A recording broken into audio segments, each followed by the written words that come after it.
Good morning to all of you. कैसे हैं आप सब? कल हम लोगों ने मेंडल के बारे में बात की थी। इसके साथ किन वजहों से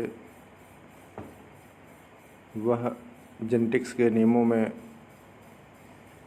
या लॉ ऑफ इनहेरिटेंस प्रपोज करने में किस कारण से सफल हुए, इस विषय पर हम लोगों ने चर्चा की थी।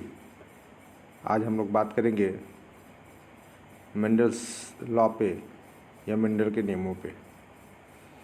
देखिए, मैंने कल के भी लेक्चर में बताया था और आज फिर बता रहा हूँ कि मेंडल्स जो है, इन्होंने ओरिजिनली दो ही लॉ प्रपोज किया था। एक था लॉ ऑफ सेग्रीगेशन और दूसरा था लॉ ऑफ इंडिपेंडेंट असॉर्टमेंट। ठीक है, कुछ समय बाद, करीब दशकों बाद जो है, इसमें एक तीसरा नियम लॉ ऑफ डोमिनेंस, उसको क्या किया गया, जोड़ा गया। ठीक है, तो इस तरह से मेंडल के कुल 3 नियम हुए: law of dominance, law of segregation और लॉ ऑफ इंडिपेंडेंट असॉर्टमेंट। इन्हीं तीनों नियमों की व्याख्या हम करेंगे, इन्हीं तीनों नियमों पर चर्चा करेंगे। पहले नियम की हम बात करते हैं लॉ ऑफ डोमिनेंस की। तो देखें आप, क्या है लॉ ऑफ डोमिनेंस। देखें, when plant which are dissimilar in given character such as flower color या flower color are classed, the two characters thus brought together differ markedly in ability to express themselves in resulting hybrid plants. ठीक है ना? When a pure red flower plant is crossed with a pure white flower plant, all the offspring of F1 generation resembles the red parent. ठीक है, इनके कहने का मतलब ये है कि जब हम दो डिसिमिलर कैरेक्टर को लेकर के क्रॉस कराते हैं, एक फ्लावर रेड कलर का और दूसरा जो है हम ले लेते हैं वाइट कलर का, और दोनों के बीच जब क्रॉस कराते हैं तो F1 जनरेशन में जो फ्लावर हमको मिलता है वो रेड कलर का मिलता है। ठीक है, तो इनके कहने का मतलब ये है कि इन दोनों में जो डोमिनेंट कैरेक्टर होगा वही जो है F1 जनरेशन में प्राप्त होगा, और इसी को हम कहते हैं क्या, लॉ ऑफ डोमिनेंस। ठीक है, जैसे आप देखिए यहाँ पे कि ये रेड फ्लावर वाले प्लांट को वाइट फ्लावर वाले प्लांट से क्रॉस कराया गया है, तो F1 जनरेशन के जितने प्लांट्स हैं वही जो है वो F1 जनरेशन के जितने प्लांट्स हैं वो सारे कैसे रेड फ्लावर्ड है। तो यह रेड जो है डोमिनेंट कैरेक्टर है जो F1 जनरेशन में क्या हुआ है, दिखाई पड़ा है, प्रोसीड हुआ है। ठीक है, और रिसेसिव कैरेक्टर जो है वो क्या हो गया है, हाइड हो गया है। ठीक, तो जो कैरेक्टर अपीयर हो, ध्यान रखेंगे कि जो कैरेक्टर अपीयर होगा वह डोमिनेंट होगा, और जो कैरेक्टर जो है डिसेबल हो जाएगा, छुप जाएगा, वो क्या हो जाएगा, रिसेसिव हो जाएगा। ठीक, मैं उम्मीद करता हूँ बात आपके समझ में आई होगी। इसके बाद हम बात करें दूसरे नियम में पे, लॉ ऑफ सेग्रीगेशन। तो क्या है लॉ ऑफ सेग्रीगेशन, देखें तो देखिए लॉ ऑफ सेग्रीगेशन क्या है। लॉ ऑफ डोमिनेंस में आपने देखा कि दो फ्लोरल कैरेक्टर जो है, दो फ्लावर के बीच जब हम क्रॉस कराते हैं तो होता क्या है, F1 जनरेशन में एक जो है डोमिनेंट कैरेक्टर शो होता है। बहुत ध्यान से समझिएगा आप लोग। लेकिन अगर हम इसको देखें, इसको रेड फ्लावर को RR से डिनोट करें और वाइट फ्लावर को WW से डिनोट करें, तो इस F1 जनरेशन में देखेंगे इसका जो गैमेटिक कॉन्स्टिट्यूशन देखेंगे तो R और W होगा। ठीक है ना? यानी कि होता क्या है कि क्रोमोसोम्स पे जो ट्रेट या जो लक्षण निश्चित करते हैं होमोलोगस पेयर पे एक एक जो है होते हैं, और ये दोनों सेम कैरेक्टर को कोड करते हैं, इन्हीं को कहते हैं एलील, ठीक है ना। तो एक एलील जो है इस रेड फ्लावर से इस फ्लावर के अंदर F1 जनरेशन के अंदर आ गया, और एक एलील जो है वाइट फ्लावर का इस F1 जनरेशन के अंदर आ गया, जबकि जो डोमिनेंट कैरेक्टर था वो रेड फ्लावर का था, तो वह जो है F1 जनरेशन में शो हो रहा है, ठीक है। अब इसके बाद क्या होगा कि जैसे इस प्लांट को हम क्या करेंगे, सेल्फिंग कराएंगे, इनकी सेल्फिंग होगी। जैसे मान लीजिए 2 रेड फ्लावर्स हों या 2 वाइट फ्लावर्स हों, 2 रेड फ्लावर्स हों, इनके बीच अगर क्रॉस कराया जाएगा तो F2 जनरेशन में, ये F1 जनरेशन के प्लांट हैं, F2 जनरेशन में देखेंगे 9:3:3:1 का जो है फार्मूला, यानी कि कुछ वाइट प्लांट भी जो है, वाइट फ्लावर प्लांट भी जो है आपको देखने को मिलेंगे, ठीक है। वाइट फ्लावर प्लांट भी जो है आपको देखने को मिलेंगे। तो यह दर्शाता है कि रेड फ्लावर्स के साथ जो है वाइट फ्लावर की उपस्थिति कैसे हुई, जबकि F1 जनरेशन में सारे तो वाइट रेड प्लांट्स थे, ठीक है। तो ये दिखा रहा है कि ये जो एलील्स हैं, ठीक है, या जो ट्रेट्स हैं या जो लक्षण है वो क्या हो रहा है, सेपरेट हो रहे हैं। इसी प्रक्रिया को कहते हैं हम क्या, लॉ ऑफ सेग्रीगेशन। है आप देखिए लिखा हुआ है कि Mendel founts that from any one parent only one allele from A gene is transmitted, यानी कि एक ही एलील, जैसे ये मान लीजिए क्रोमोसोम है, इस क्रोमोसोम पे जो है 2 एलील जो है एक साथ होमोलोगस पेयर पे होंगे, लेकिन एक ही क्या होगा, वो ट्रांसफ़र होगा, ठीक ना, थ्रू गैमीट्स, ठीक, किसके थ्रू, गैमीट्स के through, to the offspring of F2 and other subsequent generation.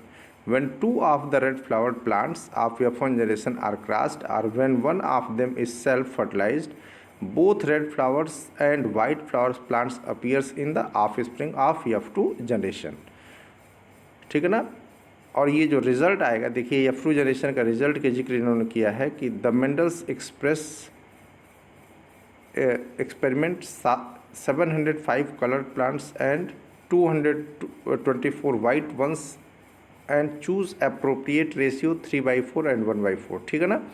तो जो इनका जो रिजल्ट था जो है उसमें जो है 3/4 जो है रेड फ्लावर प्लांट थे और 1/4 जो है वाइट फ्लावर प्लांट्स थे। तो इन्होंने इसी आधार पे जो है सेग्रीगेशन का नियम दिया था। कहने का इनका मतलब ये था कि F1 जनरेशन से के पौधों के बीच क्रॉस कराया जाए या सेल्फ फर्टिलाइज्ड ये हों, तो जो F2 जनरेशन में प्लांट्स मिलेंगे उसमें जो है 3 प्लांट जो है वो रेड कलर के होंगे और एक प्लांट जो है वाइट कलर का होगा। यह रेशियो 3/4 और 1/4 का होगा, ठीक है ना। तो जो एलील यहाँ से चले थे, जो F1 जनरेशन में सिर्फ एक डोमिनेंट कैरेक्टर को शो कर रहा था, वो बाद में क्या होता है, सेग्रीगेट हो जाता है किसमें, F2 जनरेशन में, और यही ला है सेग्रीगेशन का, ठीक है ना। आगे देखें, कंप्लीट स्टडी करें तो for example A plant with had a factor of gene for red colored flower and also an alleles for white colored flower would transmitted only one of these 2 alleles through a gametes, ठीक है ना। अगर मान लीजिए कि कोई plant है जिसके पास रेड कलर का भी है और वाइट कलर का भी है, तो ये जो है सिर्फ कोई एक गैमीट जो है वो क्या करेगा, ट्रांसफ़र करेगा अपने सब्सिक्वेंट जनरेशन में। ध्यान रखेंगे, सिर्फ एक गैमीट जो है सब्सिक्वेंट जनरेशन में क्या करेगा, ट्रांसफ़र करेगा, ठीक, through gametes of its offspring. Mendel know nothing of chromosome, Mendel जो है न क्रोमोसोम के बारे में जानते थे, न मियासिस के बारे में उनको कुछ पता था, ठीक है ना। As they had not been discovered, और उस समय तक कुछ डिस्कवरी भी नहीं हुई थी, न क्रोमोसोम की हुई थी न मियासिस की हुई थी, ठीक है। तो ये ध्यान रखिएगा, ये लॉ ऑफ सेग्रीगेशन है। लॉ ऑफ डोमिनेंस की बात हम लोगों ने की, लॉ ऑफ सेग्रीगेशन की बात की। अब चलिए हम देखते हैं लॉ ऑफ इंडिपेंडेंट असार्टमेंट, ठीक है। तो लॉ ऑफ इंडिपेंडेंट असार्टमेंट के नियम को हम लोग कहते हैं प्योरिटी ऑफ गैमेट्स भी।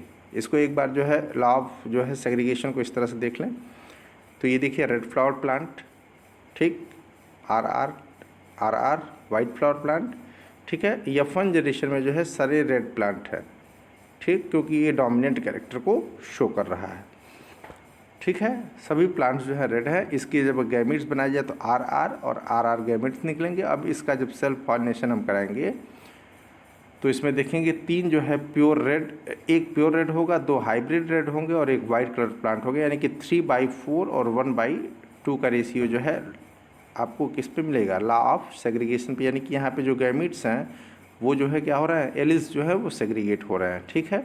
अब लॉ ऑफ इंडिपेंडेंट असार्टमेंट्स की बात करें तो इसको कहते हैं प्योरिटी ऑफ गैमेट्स भी, ठीक है ना। This law of Mendel states that there is independent segregation of members of different pairs of genes, ठीक है।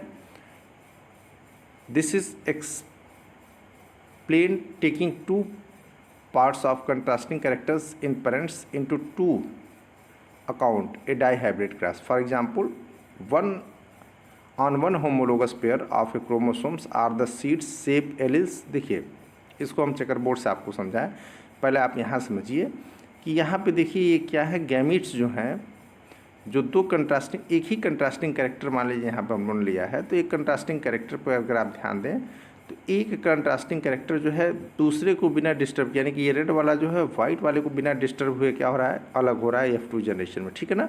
तो यही है लॉ ऑफ इंडिपेंडेंट असार्टमेंट। यहाँ पे जो है आपको ये दिखाया जाएगा कि बिना किसी ट्रेट को डिस्टर्ब किए हो क्या होगा, सेग्रीगेशन होगा। यहाँ पे देखिए प्लांट्स को जो है दो कैरेक्टर्स के साथ हम लिए हैं, एक येलो राउंड, येलो कलर जो होगा वो येलो होगा और सीड कैसी होगी, राउंड होगी। ये जो सीड है इसके सीड का जो कलर है, सीड कोट का कलर जो है येलो है और सीड जो है राउंड है, ठीक है।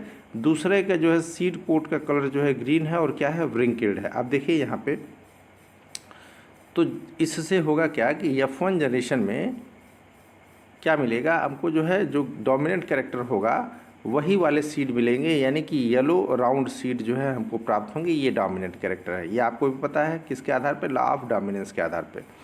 अब देखिए यहाँ पे सेग्रीगेशन की अगर हम बात करें तो ये देखिए इससे गैमीट्स कौन कौन से बनेंगे, तो देखिए इससे ये देखिए हमारा ये प्लांट है RR और YY, ठीक।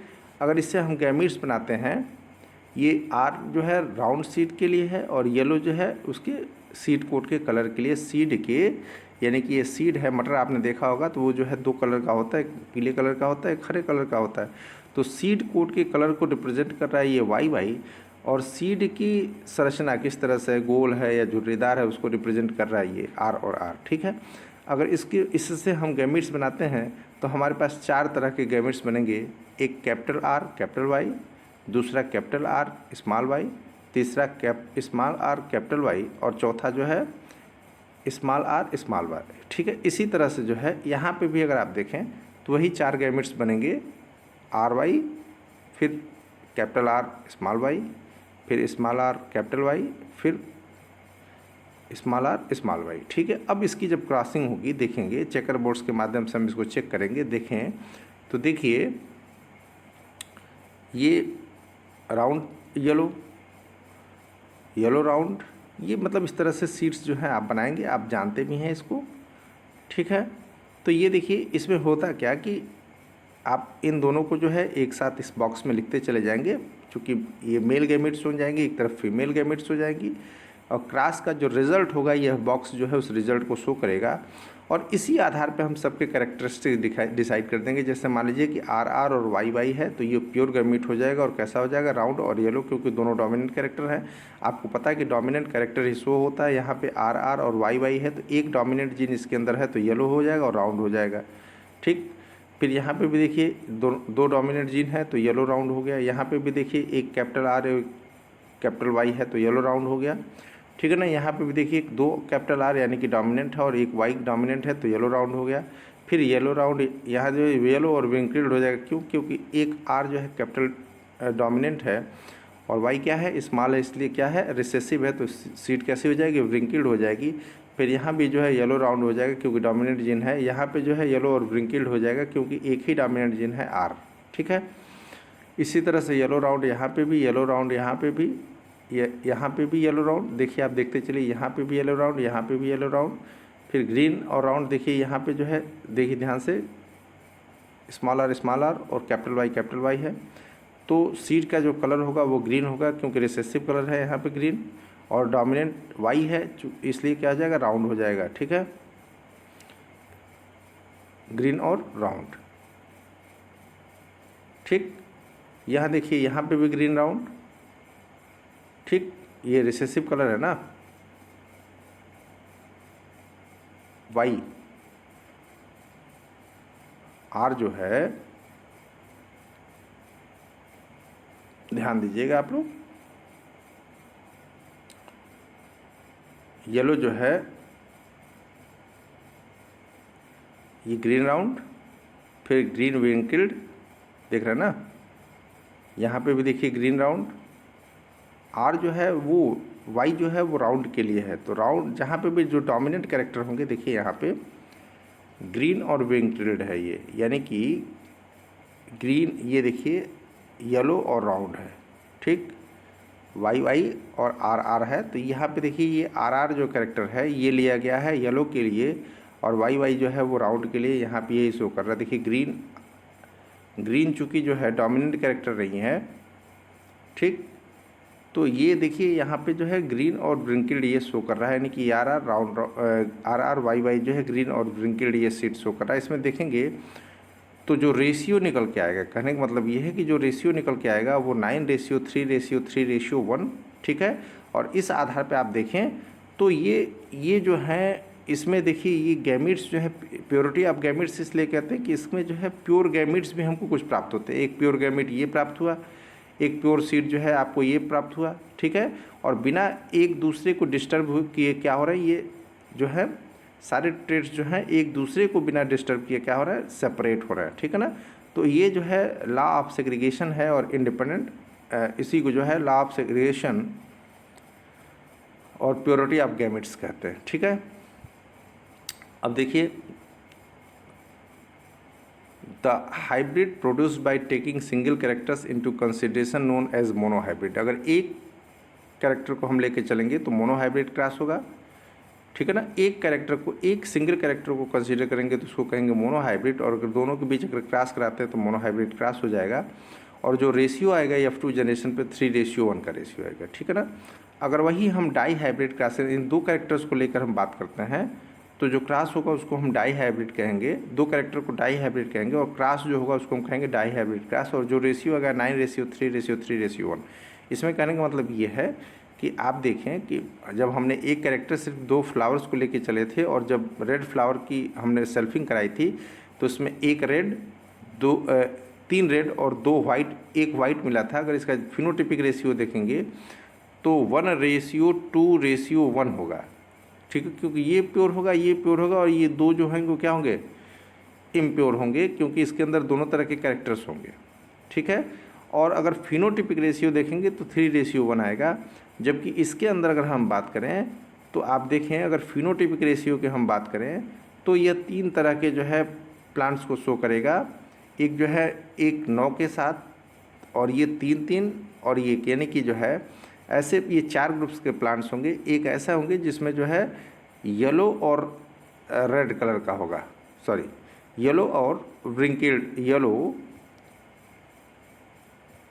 देखिए ये जो 9 केस बनेंगे ना, देखिए ऐसे बनेंगे 9:3:3:1 के जो केस बनेंगे वो समझिए कि कैसे बनेंगे, येलो और राउंड सीड के होंगे, ठीक, 9, ठीक है। 3 कैसे होंगे, येलो और व्रिंकल्ड सीड होंगे, ठीक, 3। फिर ग्रीन और राउंड होंगे, कौन, 3, ग्रीन और राउंड होंगे 3, और 3 ऐसे होंगे ग्रीन और व्रिंकल्ड, ये 1 होगा, ठीक है ना। तो इस तरह से जो है ये रेशियो डाई हाइब्रिड क्रॉस में कन्वर्ट हो जाएगा। तो अगर आपसे ये पूछा जाए कि देखिए इसमें पूछा क्या जाता है, प्रश्न पूछे कि डाई हाइब्रिड क्रॉस का रेशियो कितना, तो ये 3:3:3। जब भी हम 2 कंट्रास्टिंग कैरेक्टर को लेकर काम करेंगे तो ये रेशियो आएगा, एक कंट्रास्टिंग कैरेक्टर को लेकर काम करेंगे तो यही रेशियो आएगा, ठीक है, 3:1 आएगा। तो ये 3 कैरेक्टर हैं, तीनों कैरेक्टर्स को आपको जानना है कि क्या कैरेक्टर्स हैं। इसमें पहला है लॉ ऑफ डोमिनेंस, ठीक है। दूसरा जो है लॉ ऑफ डोमिनेंस के बारे में बताया कि जब 2 आप फ्लावर्स को लेकर के क्रॉस कराएंगे तो F1 जनरेशन में वही कैरेक्टर अपीयर होगा जो डोमिनेंट होगा। लॉ ऑफ सेग्रीगेशन में मैंने आपको बताया कि जो है जब इस F1 जनरेशन के प्लांट्स को आप क्या करेंगे, इसकी क्रॉसिंग कराएंगे, या क्रॉस पॉलिनेशन कराएं या सेल्फ पॉलिनेशन हो, तो F2 जनरेशन में क्या होगा कि यह जो है ये क्या होंगे, जो इसके अंदर गैमीट्स आए होंगे इसके पेरेंट्स से, वह जो है क्या होंगे F2 जनरेशन में सेग्रीगेट होंगे, ठीक है ना। और इस तरह से जो है आप देखेंगे तो 2 तरह के फ्लावर्स यहाँ पे आपको प्रोड्यूस होंगे, 3 जो है रेड कलर का और एक जो है वाइट कलर का होगा, ठीक है। अब जब law of purity of gametes में ये बताया गया कि या law of segregation, law of independent assortment में आपको मैंने ये बताया, इसको वही कहते हैं law of purity of gametes. इसमें देखेंगे तो जब आप इसकी क्रॉसिंग कराएंगे, दो कंट्रास्टिंग कैरेक्टर्स को लेकर के जब इसमें बात करेंगे, तो दोनों कंट्रास्टिंग कैरेक्टर में रिजल्ट जो आएगा 9:3:3:3 का आएगा। और इसमें देखेंगे तो गैमेट्स जो है एक दूसरे को बिना प्रभावित किए क्या हो रहा है, असार्ट्स हो रहा है, अलग हो रहा है। ठीक है ना, देखिए यहाँ पर लिखा हुआ है कि देखिए this law of Mendel state that there is independent segregation of members of different pairs of gene. जो members of different pairs of gene है वो इंडिपेंडेंटली जो है बिना एक दूसरे को प्रभावित किए क्या हो रहा है, सेग्रीगेट हो रहे हैं। और इसको जो है हम किससे प्रदर्शित कर सकते हैं, डाई हाइब्रिड क्रॉस से, जिसमें आपने रेशियो देखा था। ठीक है, तो जो मेंडल का एक्सपेरिमेंट था अगर उसकी हम बात करें तो देखिए Mendel cross pure breeding rounded and yellow seed, ये किसके साथ, इसके साथ, यानी कि किसके साथ, रिंकल्ड एंड ग्रीन सीड के साथ। All F1 generation seeds will round, जितने भी F1 जनरेशन के सीड थे वो ये थे RRYY। ठीक है ना, as expected on the basis of dominance and purity of gametes. ठीक है ना, the F2 generation seeds were 4 type. जो F2 जनरेशन के सीड आए वो 4 तरह के आए। कैसे कैसे आए, तो 315 जो थे उसमें आए राउंड और येलो। ठीक है, 101 आए रिंकल्ड और येलो, राउंड और ग्रीन आए 108, और रिंकल्ड और ग्रीन आए 32। ये 4 कैरेक्टर 9, 3, 3, इसको जो है जब हम चेक करेंगे तो ये 9, 3, 3 क्या आ जाएगा, 9:3:3:1 का रेशियो इसमें आ जाएगा। This data clearly show that 3/4 of round seeds and yellow and 1/4 green. ठीक है ना, similarly 3/4 of wrinkled seeds are yellow and 1/4 of green. If we take this data from seed colour point, देखिए seed colour point of view, 3/4 of yellow seeds are rounded and 1/4 of wrinkled, whereas their 3/4 of green seeds are rounded and 1/4 wrinkled. Thus the dihybrid cross result is phenotype ratio जो होगा वो 9:3:3:1। ठीक है ना, तो ये इस तरह से जो है रिजल्ट आएगा, तो ये ध्यान आप रखेंगे। ठीक है, तो आज हम लोग इसी पे इसको रोकेंगे। अगर आपको लेक्चर पसंद आया तो वीडियो को लाइक करें। ठीक है, चैनल को सब्सक्राइब करें। बहुत बहुत धन्यवाद।